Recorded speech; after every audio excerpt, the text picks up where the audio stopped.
सबको ये लगता है कि शायद सुपर गर्ल गन के लिए ऑटोमेटिकली एक सेफर मूवी साबित होगी, मतलब बिगर हीरो और बिगर यूनिवर्सेस कनेक्शंस। लेकिन शायद ही कोई ऐसा व्यूअर होगा आज के टाइम में जिसे सुपरमैन का एक फीमेल वर्जन चाहिए होगा, क्योंकि जब आपके पास सुपरमैन ऑलरेडी एग्जिस्ट करता है तो आपको सुपर गर्ल की क्या ही नीड है।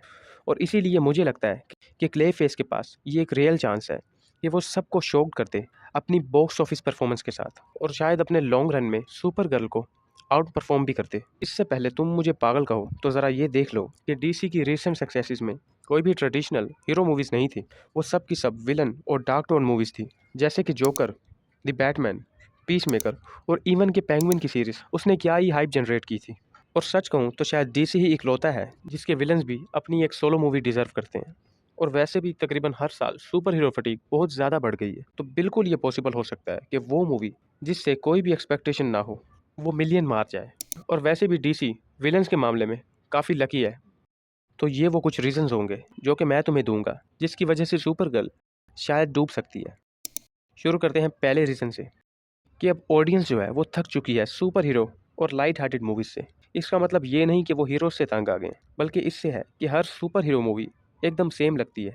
Big CGI scenes, endless actions और वही प्रिडिक्टेबल इमोशनल मूवमेंट्स, और हर 5 से 10 मिनट बाद फोर्स कॉमेडी जो कि बहुत ही आउटडेटेड और बोरिंग सा लगता है। व्यूवर्स को कुछ नया चाहिए, इसीलिए movies like joker box office पर एक्सप्लोर करती हैं।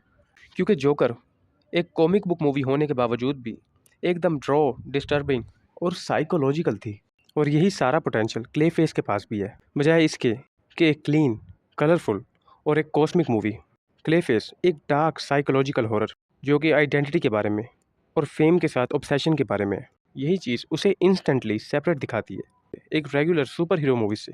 और अगर ऑनेस्टली बात करें तो समटाइम्स डीसी के जो विलन्स हैं वो कई हीरो से ज़्यादा पॉपुलर हैं, जैसे कि डीसी का जोकर जो कि कल्चरली कई गुना ज़्यादा आइकॉनिक है डीसी के कई बड़े सुपर हीरोज से।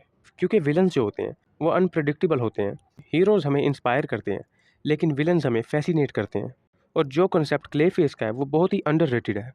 सोचो ज़रा, एक स्ट्रगलिंग एक्टर और उसकी डेस्परेशन फॉर रेलेवेंस, और एक ह्यूमन जो कि अपनी आइडेंटिटी खो रहा है और अपना परफेक्ट फेस जो कि अपने फेस ही की वजह से फेमस है, और वो अपना फेस और अपनी आइडेंटिटी ही खो रहा है। यही चीज़ उसे हॉरिफाइंग होने के साथ साथ इमोशनल भी दिखाती है।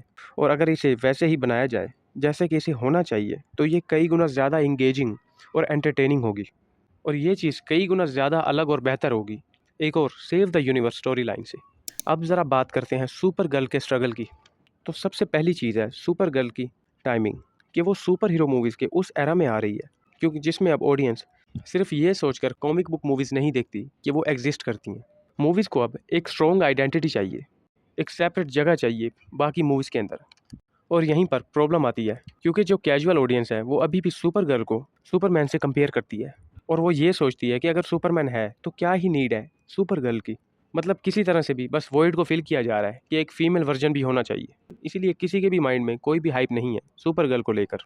सम व्यूवर्स के लिए वो बस एक साइड कैरेक्टर है जो कि कोई भी मैटर नहीं करता, और ये काफ़ी अनफेयर बात है। और दूसरा रिस्क है उसकी टोन का। अगर स्टोरी और एग्जीक्यूशन अच्छी और अलग हुई तो ही शायद कुछ हो पाए। वैसे भी व्यूवर्स अब काफ़ी सिलेक्टिव हैं मूवीज़ को लेकर, जिसकी वजह से हर फेवर मुझे क्ले फेस की तरफ ज़्यादा दिख रहा है। और आजकल हॉरर का जॉनर बहुत ज़्यादा चल रहा है क्योंकि हॉरर फ्रेश, क्रिएटिव और इमोशनली बहुत ही इंटेंस फील होता है। और हॉरर मूवीज़ के लिए यूजुअली आपको हाई बजट नहीं चाहिए होता, ऑडियंस को बस एक अनकंफर्टेबल एटमॉस्फेरिक एक्सपीरियंस चाहिए होता है। और अगर इसी हॉरर एलिमेंट को डीसी स्टोरी टेलिंग के साथ मिक्स करते तो क्या ही ऑसम एनर्जी बनेगी।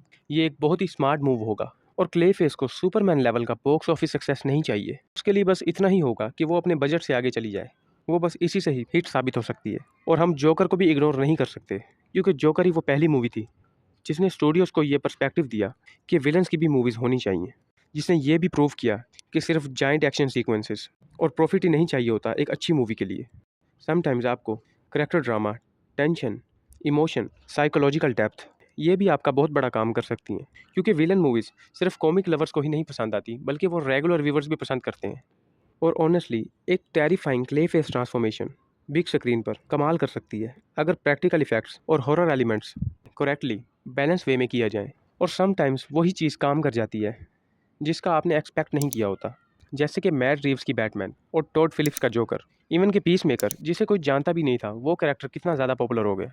मैं ये नहीं कह रहा कि सुपर गर्ल फ्लॉप ही होगी, लेकिन आज की ऑडियंस के हिसाब से सुपर गर्ल काफ़ी आउटडेटेड लगती है।